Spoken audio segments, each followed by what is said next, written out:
Hey guys, good morning. Welcome back to our channel, Dayton Squad. So on today's video, we are going to talk about the updated travel restriction of all travelers from countries with confirmed cases of COVID-19. This is the new strain of the coronavirus. Details coming right up.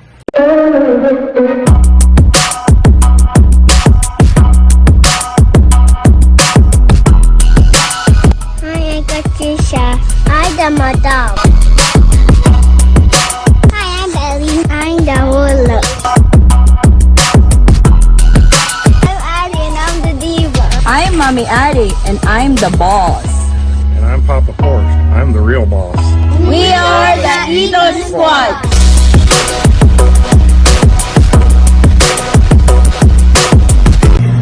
For the information of everybody, we do travel updates, immigration updates, and other travel-related updates when you plan to go home to the Philippines during the time of the pandemic.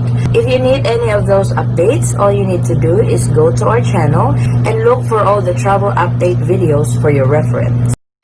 So the Bureau of Immigration has posted an advisory on the updated travel restriction guidelines to all travelers coming from the 21 countries that are on travel ban to the Philippines from January 3 up to January 15. So here is the details of this travel advisory. Consistent with the memorandum from the Executive Secretary dated 31st December 2020 regarding the additional measures relative to the SARS-CoV-2 or B117 variant detected in the United Kingdom. Number 1, inclusion of the United States of America among the countries subject to travel restriction. A.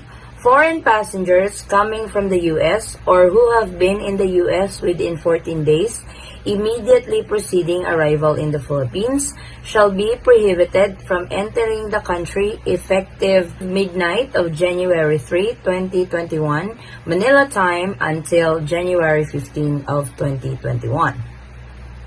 B. Effective immediately, foreign passengers coming from the U.S. or who have been to the U.S. within 14 days immediately preceding arrival in the Philippines, arriving before midnight of January 3 of 2021, Manila time, shall not be prohibited from entering the Philippines but shall be required to undergo an absolute facility-based 14-day quarantine period, notwithstanding with a negative RT-PCR result. Letter C. Likewise, effective immediately, Filipino citizens coming from the U.S. or who have been to the U.S. within 14 days immediately preceding arrival in the Philippines, including those arriving before midnight of January 3, 2021, Manila time, shall not be prohibited from entering the country, but shall be required to undergo an absolute facility-based 14 days quarantine period withstanding a negative RT-PCR result. So please be guided of this advisory if you guys are coming from the United States of America. This is the updated travel restriction guidelines to travelers coming from the U.S. Number 2, rules applicable to Filipino and foreign passengers merely transiting through a country covered by the travel restrictions. So this is when you don't have a direct flight from the U.S. going to the Philippines and you have layover to countries that are also part on travel ban to the Philippines. So here is the guidelines to that. Letter A. All passengers, whether Filipinos or foreigners, merely transiting through any of the countries covered by the memorandum from the Executive Secretary dated December 29, 2020, and subsequent inclusion thereto, shall not be deemed as having been to such covered country, provided they stay in the airport the whole time and were not cleared for entry into the covered country by its immigration authority. So if you guys are transetting in one of those 21 countries that are on travel ban to the Philippines, you guys are still allowed to enter the Philippines, but you guys have to stay at the airport where you are transetting.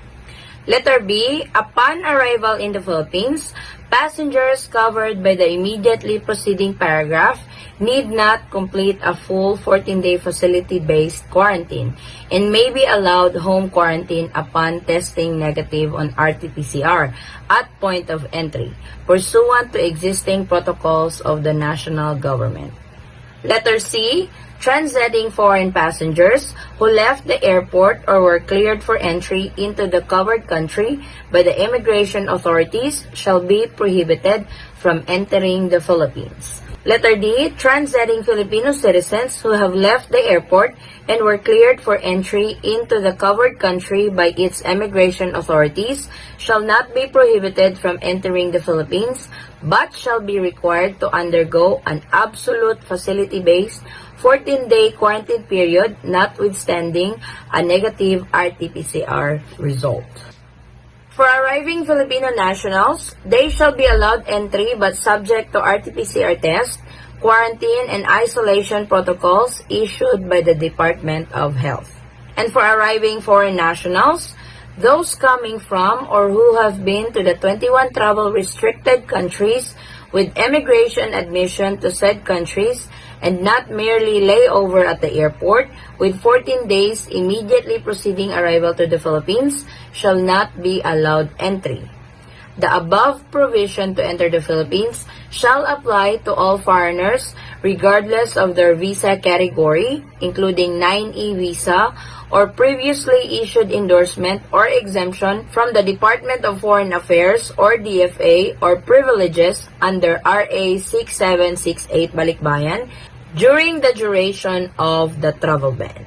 So please be guided by this. I will repeat it again.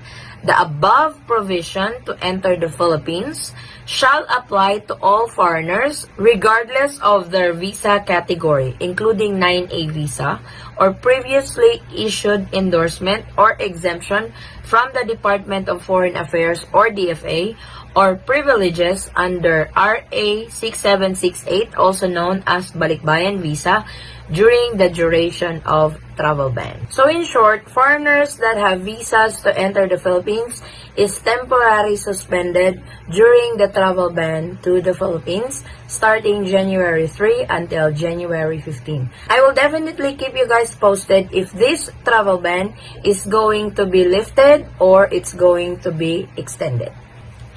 Effective immediately, those who A. Transetted or who have a merely layover at the airport of 21 travel restricted countries, layover only at the airport and with no immigration admission at said countries. And B. Those not coming from these countries may be allowed entry provided that they are authorized to enter the country through relevant resolutions of the IATF and subject to RT-PCR test, quarantine, and isolation protocols issued by the Department of Health. So if you are a traveler that is not part of the travel ban, the 21 countries that are listed, you are allowed to enter the Philippines and you will go through the existing arrival protocols by the IATF. I know these new guidelines and new travel restrictions because of the new strain of the coronavirus is very frustrating. I can relate to that because I myself have experienced being stuck in the US for several months because I cannot go home to the Philippines because of travel restrictions and travel ban. And this time it has happened again. I know it's very frustrating and very discouraging, but please hang in there. Like the Philippine government said, this is just temporary, it's not permanent. And hopefully with the restrictions of the Philippine government taking control on this new strain of the coronavirus will be effective and we can all go back to traveling to the Philippines again. Thank you so much guys for watching. If you like this video, please give it a thumbs up and share it with your friends and family whom you know that can use this video as reference. If you are new to our channel, welcome. We do travel updates, and if you are not a subscriber yet, please consider subscribing and don't forget to hit that notification bell so you will be notified on updates like this. And to our subscribers and new subscribers, thank you so much for the continued support and trust to our channel, The Eaton Squad. I hope to see you guys on our next travel update. Stay safe, stay healthy, and God bless everyone. Bye! Alright.